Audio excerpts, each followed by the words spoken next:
Good evening. This is the news tonight, your daily roundup of all that has happened across India and the world.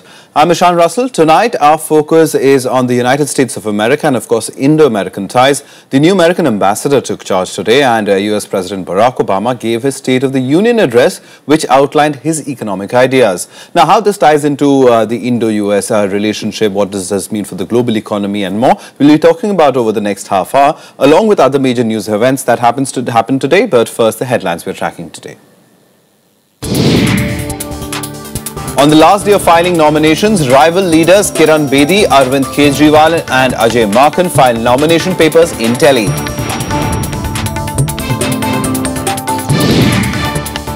Union Cabinet finalizes decision on spectrum use, 9 slots exclusively earmarked for the use of defence.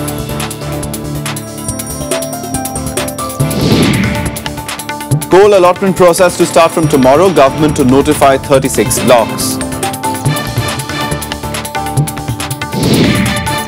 And US President Barack Obama strikes a defiant note in his State of the Union address, tells Republicans to back his middle-class economics and raise taxes on the rich.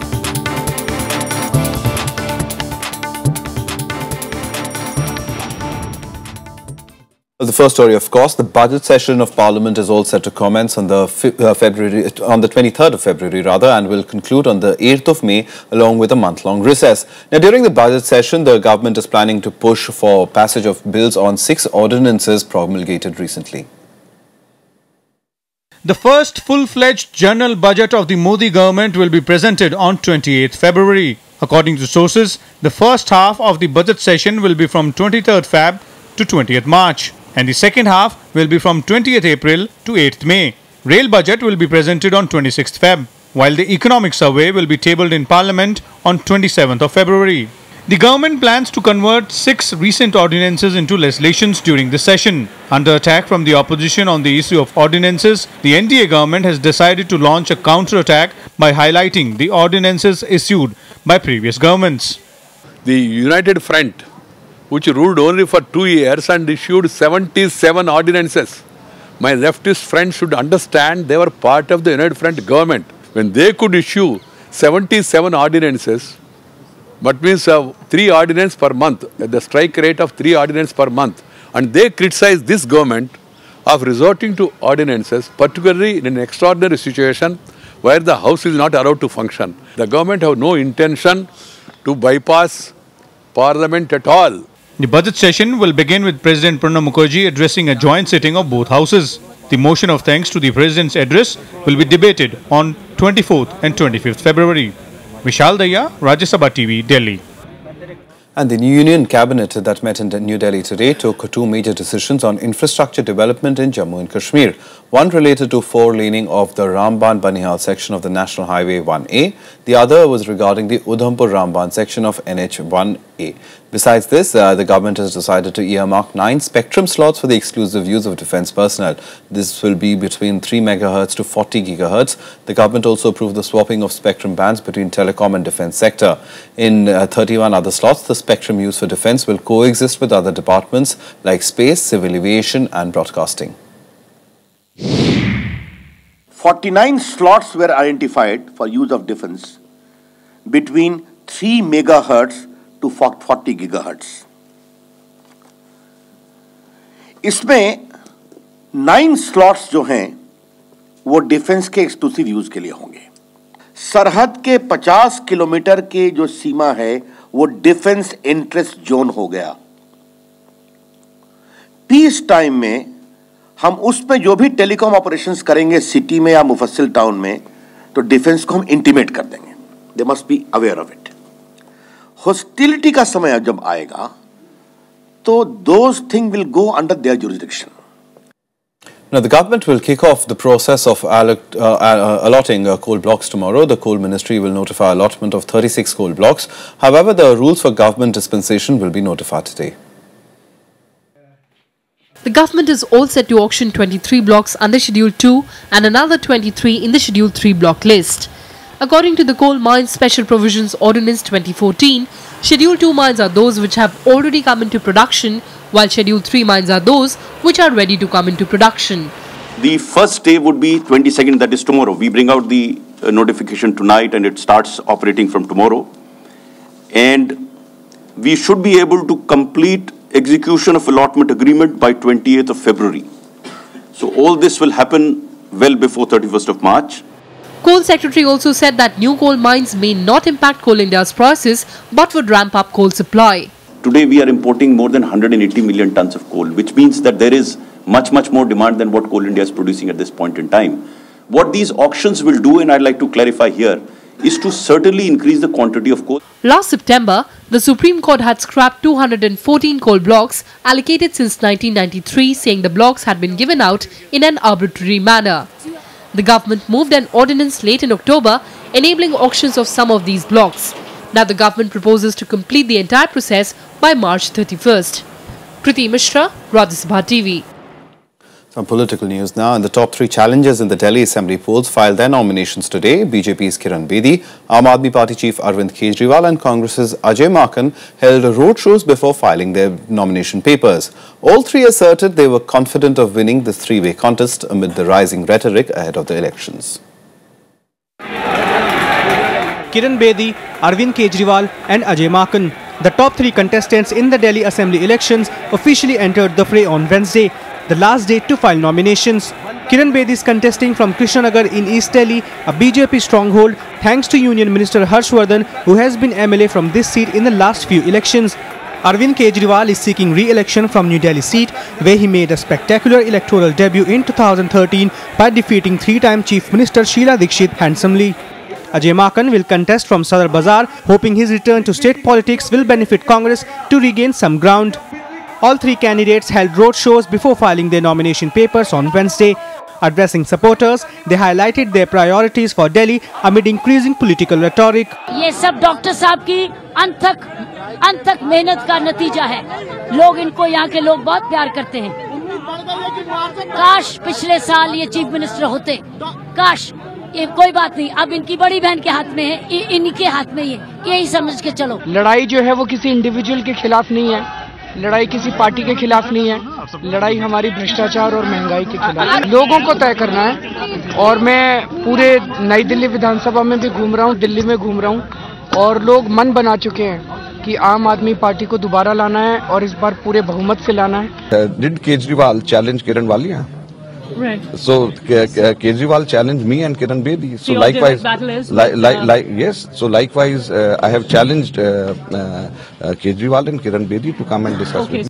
Among other prominent faces to file nomination on the last day were BJP's Jagdish Mukhi and Vijendra Gupta, Congress's Sharmishta Mukherjee, who is the daughter of President Pranab Mukherjee, and Kiran Walia. While Mukhi will contest from Janakpuri, Mukherjee has been tasked to win the Greater Kailash seat. मैं सोच समझ के इस field पे उतरी हूँ और काफ़ी दिनों से मैं अपने कॉन्स्टिट्यूएंसी में काम कर रही हूँ, तो कॉन्स्टिट्यूएंसी में काफ़ी घूमने का बाद, इंटरेक्शन करने के बाद मुझे अब जो लगता है कि मेरी कॉन्स्टिट्यूएंसी में जो लड़ाई होगी वो बीजेपी और कांग्रेस में होगी, क्योंकि लोग मेरी कॉन्स्टिट्यूएंसी में आम आदमी पार्टी से काफ़ी खफा हैं, डिसअपॉइंटेड हैं, एक सेंस ऑफ बिट्रेयल हैं। Congress's Kiran Walia will take on Arvind Kejriwal from New Delhi seat. BJP's bet at this prestigious seat, Nupur Sharma also filed her papers. Vijendra Gupta, who lost to Kejriwal last time, will contest from Rohini. With inputs from Anu Diwan and Vipin Chauhan, Bureau Report, Rajya Sabha TV. Now, Trinamool Congress MP Dinesh Trivedi continued with his verbal support for Prime Minister Narendra Modi, which is being seen as his efforts to join the BJP. A day after speculations that he may quit his present party, Trivedi chose to criticize West Bengal Chief Minister and Party Chief Mamata Banerjee today. He said recent confrontations between the West Bengal government and the centre could adversely affect development in the state. Though he dismissed reports of his intent to join BJP, Trivedi praised Modi again, calling him a positive force. हमारे देश के प्रधानमंत्री यदि कोई अच्छा काम कर रहे हैं तो मैं नहीं समझता उसमें कोई गुनाह है। आज सिर्फ मैं नहीं सराह रहा हूं, पूरी दुनिया हिंदुस्तान की तरफ देख रही है। Well, time now to take a look at some other stories from across the country nationwide. The Delhi High Court has ordered the government to release the blocked funds of Greenpeace India. The court asked the government to release $300,000 sent by Greenpeace's foreign partners for use in India. Those funds were frozen in June last year amid accusations that the government's organization's environmental campaigns were hurting India's development projects. Greenpeace described the court order as vindication of its work and the role NGOs play in safeguarding the environment. The Delhi High Court on Wednesday asked the state government why websites of app-based cabs could not be blocked. The court asked this question on a PIL alleging that these taxi services are operating despite a ban. The court also issued the notices to the centre, Delhi government and the Delhi police seeking their responses by the 25th of February. That's the next date of the hearing. 2 more swine flu deaths have been reported from Telangana, taking the overall total in January to 9. State capital Hyderabad has also recorded 48 new swine flu cases, the highest ever reported in a single day since the 2009 epidemic in erstwhile Andhra Pradesh. The state government has sought the centre's help to check the spread of the deadly virus. Punjab also recorded its first swine flu death this year after a 55-year-old woman succumbed to the H1N1 virus in Amritsar. Time for a very quick break right now, but coming up on the other side, world leaders arrive for the World Economic Forum in Davos. More on that on the other side.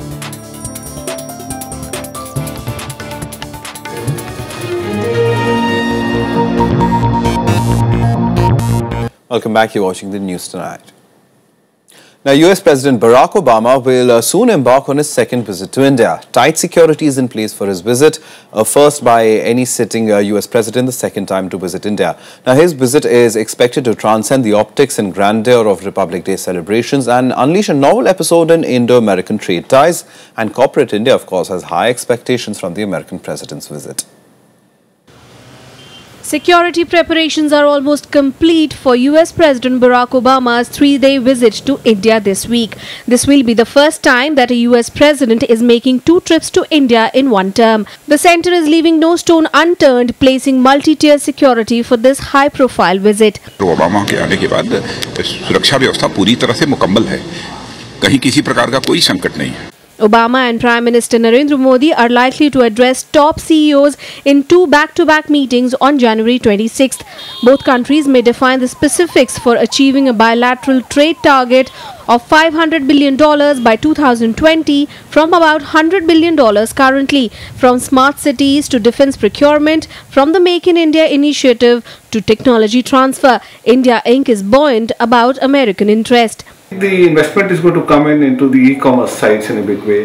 It's going to come into agriculture. It will going to come into defense production. These are the areas which the Americans will have interest. And obviously Indians are looking at more of technology transfer. Industry experts also expect US companies to announce investments, especially in sectors such as manufacturing, defense and aviation. Stronger ties on the economic front will result in a huge amount of investment. As we all know, our mineral wealth still lies largely untapped and there is great potential. We believe the American companies and industry will come in and help us develop that at a absolutely contemporary level. President Obama's visit to India, it's a indication, clear indication that US right now puts a lot of emphasis on India's importance and they want to make sure this relationship grows. The World Bank has predicted that India is on its way to becoming the fastest growing economy in 2 years, replacing China. Ahead of President Obama's visit, positive growth forecast could give an edge to India to clinch key deals. Kriti Mishra for Rajya Sabha TV. And President Barack Obama's visit will usher in a new era on the Indo-US partnership. Newly appointed American ambassador to India, Richard Verma, said this after presenting his credentials last Friday. Verma said he was very proud to be the first American of Indian origin to represent the United States in India and that his appointment came at a defining time in relations between the two countries. Verma listed progress in defense ties with the US defense sales to India topping $10 billion and bilateral trade that has grown 5-fold to $100 billion in the past decade. Verma fills the post of ambassador 8 months after former ambassador Nancy Powell quit last year. Talking about the relationship, Verma said the two sides would always have differences and there would be setbacks, but it was important to keep lines of communication open. He also advised that the two sides do not lose sight of the big picture and the democratic values they shared. The economic policies to benefit all, the fight against the Islamic State and a thrust against climate change were the focus of US President Barack Obama's State of the Union address to Congress on Tuesday evening. But some senior members of the Republican majority Congress have already dismissed his rhetoric as little more than class warfare. The President of the United States. Barack Obama's first State of the Union address in the face of new Republican majority in Congress.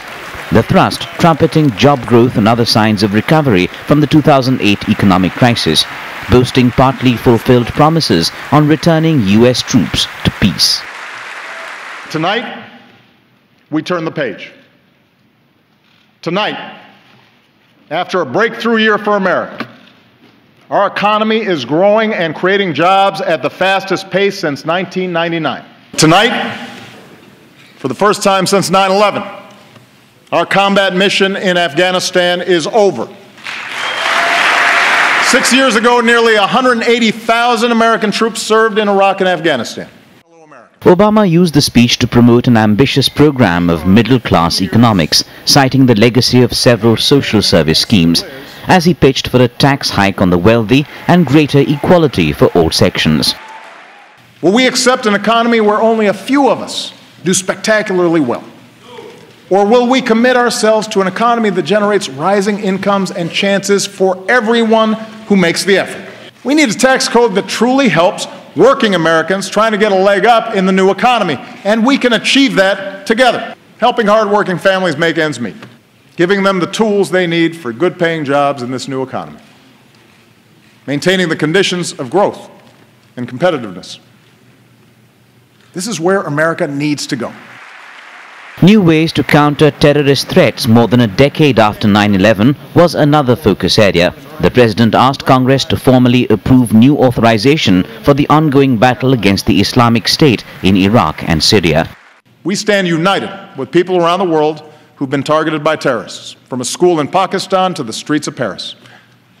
We will continue to hunt down terrorists and dismantle their networks, and we reserve the right to act unilaterally, as we have done relentlessly since I took office, to take out terrorists who pose a direct threat to us and our allies.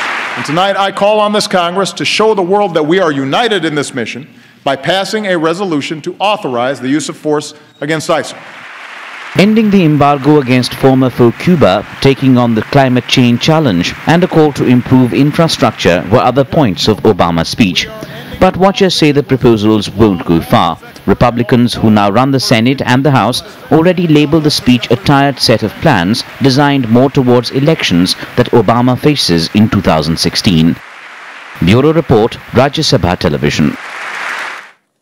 All right, to decipher what Barack Obama was really saying between the lines as far as State of the Union address goes, and also as far as Indo-US ties goes, what does this mean? Because the American president is going to be coming, and that is going to be a focus area. We have with us Anand Kesai. He is the coordinating editor of the Asian Age. Thank you very much for coming in, sir. Very simply, first, as far as the State of the Union address goes, Barack Obama outlined his economic ideas for the country, but not much a deviation from what he's already been saying.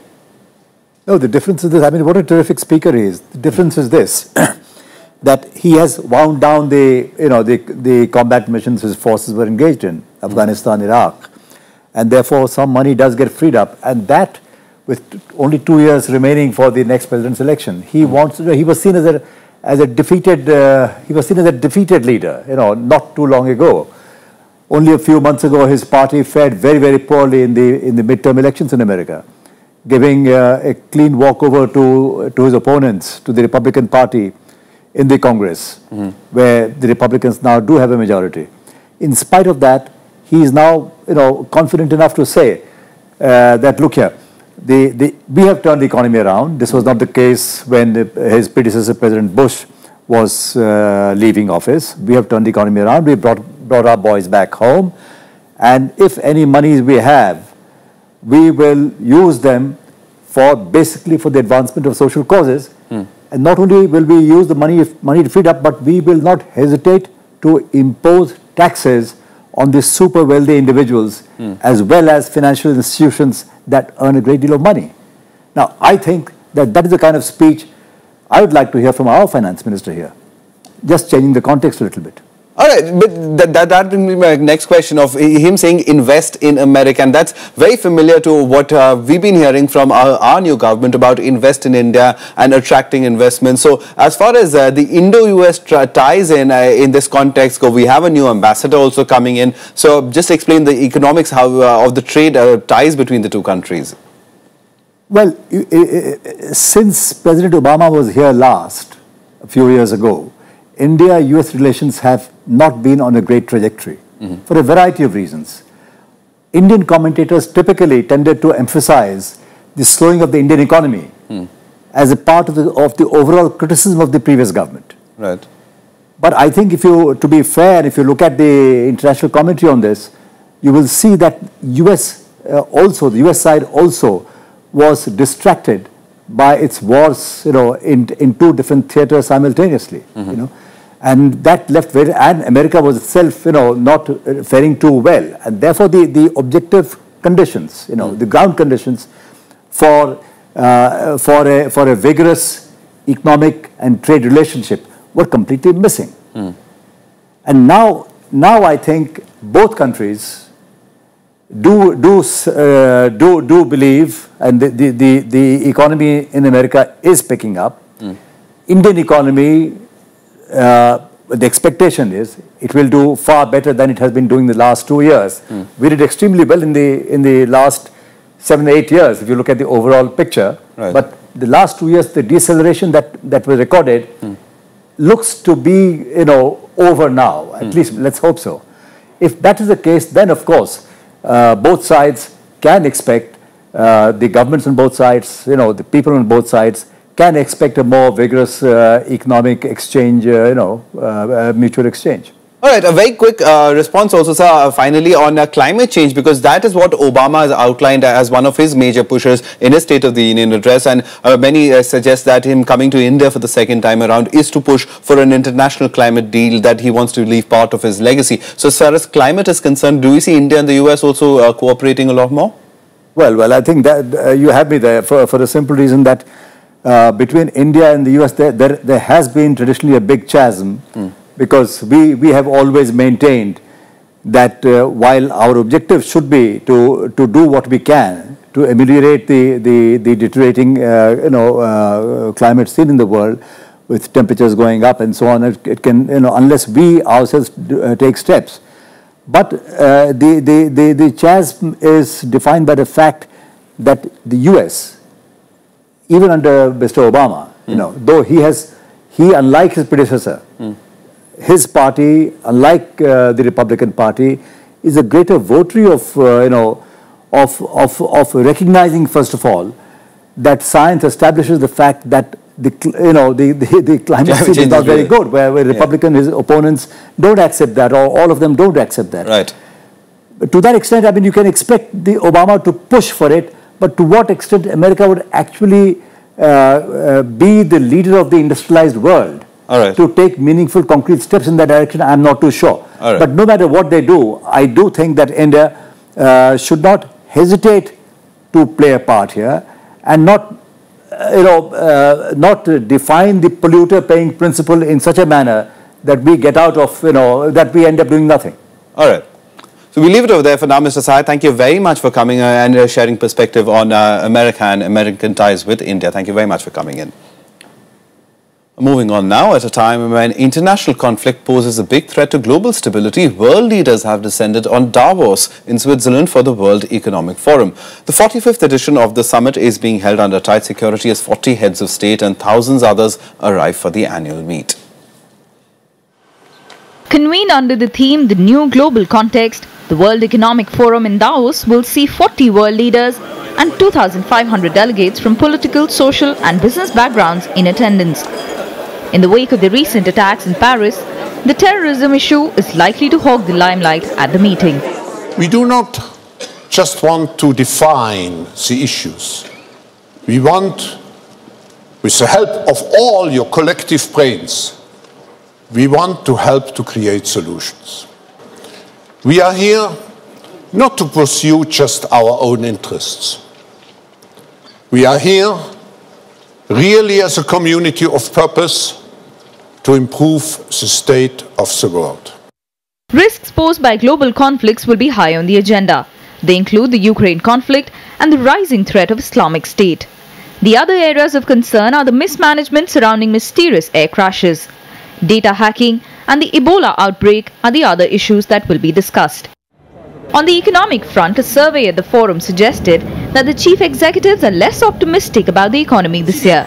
The survey shows that only 37% are confident of economic improvement in 2015, down from 44% last year. The IMF recently downgraded the global growth forecast for this year as well as next.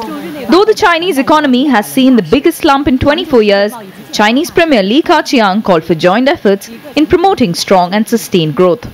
Finance Minister Arun Jaitley and Coal and Power Minister Piyush Goyal will lead the high-level Indian delegation. Jaitley will hold bilateral meetings with counterparts from Brazil and Switzerland. His meeting with the Swiss delegation will be keenly followed for any developments on the black money hunt. Bureau Report, Sabha TV. Some sports now, and world number 2 Maria Sharapova fought off 2 match points with crunching forehands to sneak into the third round of the Australian Open, where while a merciless Andy Murray also thrashed his opponent in the second round. But 2 of the top 3 men's seeds, Rafael Nadal and Roger Federer, didn't have an easy entry into the next round. Maria Sharapova had a tough second-round match at the Australian Open on Wednesday. She had to fight off 2 match points for her 6-1, 4-6, 7-5 victory over qualifier Alexandra Penova. Sharapova raced through the first set in 26 minutes, winning 2 service games and breaking her Russian compatriot 3 times. But the 25-year-old Penova clawed her way back. As the match proceeded into the third set, Sharapova had some anxious moments, but the 5-time Grand Slam champion unleashed several powerful forehands to win the set and stave off an early exit. Meanwhile, a merciless Andy Murray kept his unbeaten record over Australian players intact with a dominant 6-1, 6-3, 6-2 win over Marinko Matosevic to advance to the third round. But Rafael Nadal and Roger Federer didn't have it so easy. Nadal overcame illness and an inspired opponent in American Tim Schmizek to enter the third round. Schmizek gave Nadal several anxious moments, taking the match into the 5th set. The 5th set went on serve until Nadal finally broke Schmizek's resistance in the 11th game before wrapping up the match. He will next play Israel's Duri Sela. Meanwhile, second seed Roger Federer survived a first set scare before he ramped up his performance and advanced safely to the third round with a 3-6, 6-3, 6-2, 6-2 victory over Italian Simone Bolelli. Bureau Report, Rajya TV. Well, that's the news tonight. But before we go, we'll leave you with pictures of 100 robots dancing to music. Yes, that's 100 robots dancing to music. Have a good evening.